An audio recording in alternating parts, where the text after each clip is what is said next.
Right now? Yeah, I know, it's a little streaky. Oh, Shiitake. Yeah. These ones have already basically fruited. This is what we call the trickle flush, which is after the primary fruiting, they'll trickle out a few more mushrooms. And nowadays, in the summertime, yeah, the primary fruiting is over here. You can see the first flush is like really, Wow. really impressive. Wow.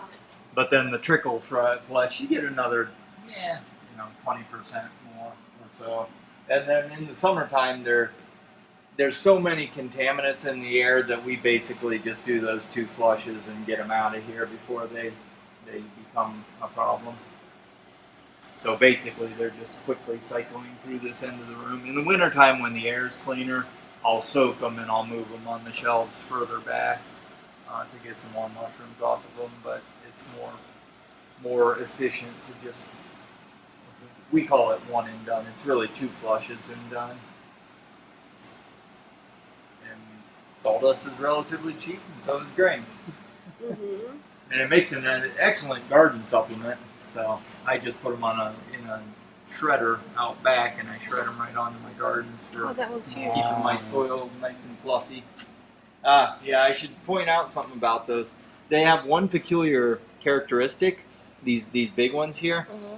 I can tell that during the cold shock, those pinned in the bags because this flat area with no surface decoration, without the fluffy little tufts on the sob, those are formed because they were pressed against the inside surface of the plastic before we stripped the plastic off. So I'll get a few flat tops like that if they volunteer a little too quickly. That one's dangling.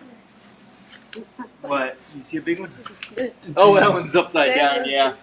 The truth is, when we strip the plastic, we actually invert the block. So what you're seeing as the top of the block now was the bottom of the block before we took the plastic off. So that's why you got an upside down mushroom there, as it formed before you took the plastic off. It was ahead of the game. Yeah, that's a good one.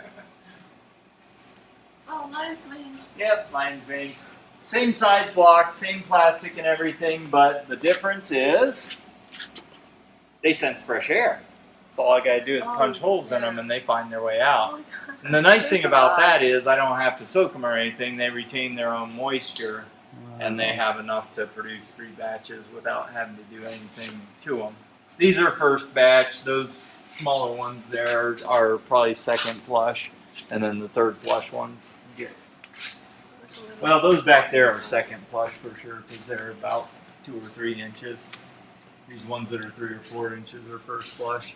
Third flush are typically only an inch or 2. Like these might be third flush back here. Oh, after a while they turn yellow. Is that the time to harvest? If you start getting a little yellowing on the top, that's definitely, you want to harvest them then. It's starting to dry a little on the very top surface.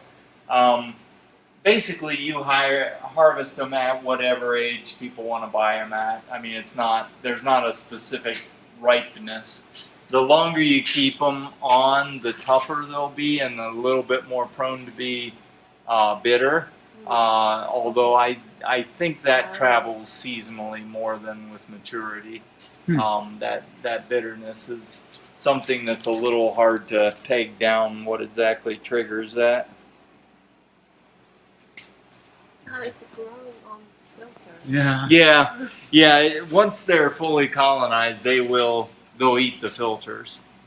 They'll just eat their way because they shouldn't be able to do that, right? Well, they can if they can actually decompose the material the filter's made out of. Wow. Because before that filter wouldn't have allowed even a spore to pass, let alone a whole colony to march through. Wow. But yeah, give them a little time. They'll eat the box that you buy them in or the paper bag that you buy them in. Interesting.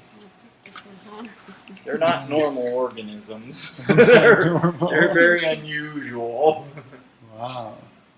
Yeah, and when you buy them at market, I mean, they're alive. You can get a good culture off of a mushroom from market. That's how we used to get our cultures.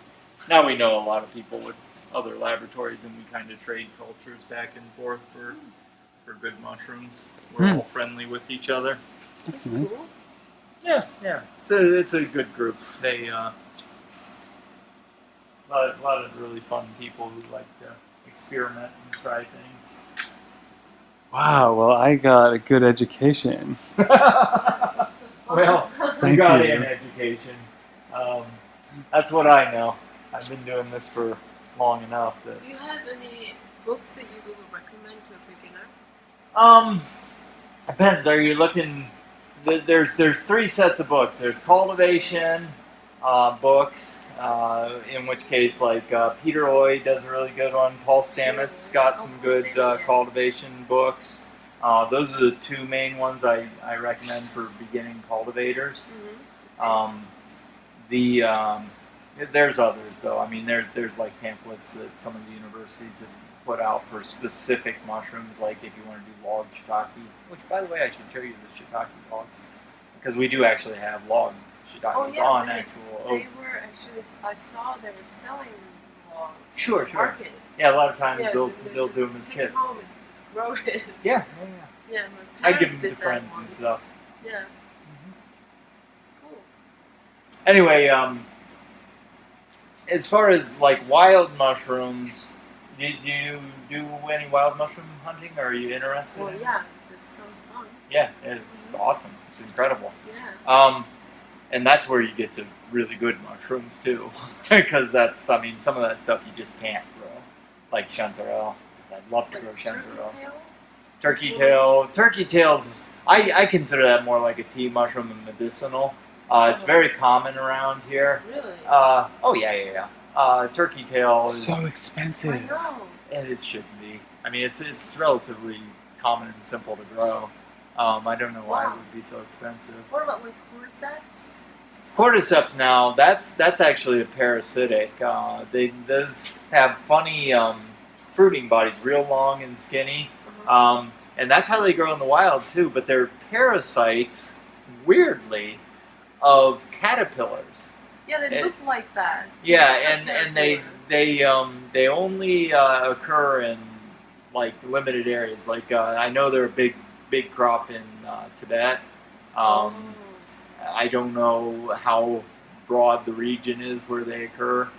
To my knowledge, we don't have any native cordyceps here, but I could be wrong about that.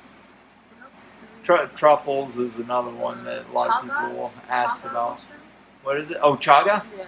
Chaga is not actually considered to be native to this area, but I do know a couple of people who have found them here. They're a very sparse periodic. I understand they grow on river birch in this area. I've never found one. I've gotten a culture from friends who have found them, so I do actually have a culture. I've thought about messing with that if I can ever find a little time. But chagas, yeah, that's a neat mushroom. That's another one that's well-known medicinal mushroom more than culinary. Right. Yeah, there's so many mushrooms. Oh, you have no idea. I've eaten 80 mushrooms that grow here. Wow. So, and that's just the ones that I've eaten. And I'm very cautious. I don't eat stuff that I'm not certain of. Right. So, right. It's dangerous. There's about 2,000 that grow in this immediate area. Worldwide, it's over 5,000 species that are known, large, recognizable fruiting body mushrooms. There's lots of fungi that grow weird fruiting bodies that could be called mushrooms, but they're so tiny as to be not what we would normally refer to as a mushroom, because we think of mushrooms as something big we can slice up and fry. Right. But there's lots of teeny tiny mushrooms like bird nest fungi, which is really cool. They actually it forms a cup, okay, on the surface, just like a cup fungi or something that would then form spores. But the cup inside of it, when it opens up, has spore packets that are round and smooth like eggs. It looks like not just a bird's nest, but a bird's nest full of eggs. It's the damnedest thing, and they're really common. They grow in mulch around houses all the time, and people just don't even notice this incredibly fascinating stuff. There's such cool stuff that grows around here. I'm obviously a fungus nerd, but Are those ones edible or no? I don't know. I mean, Oh, yeah. they tend to be just about this big, you know. So Okay. it's like, well, it could be edible, could not, but it's so Interesting. tiny that it's hardly would be worth it if it was.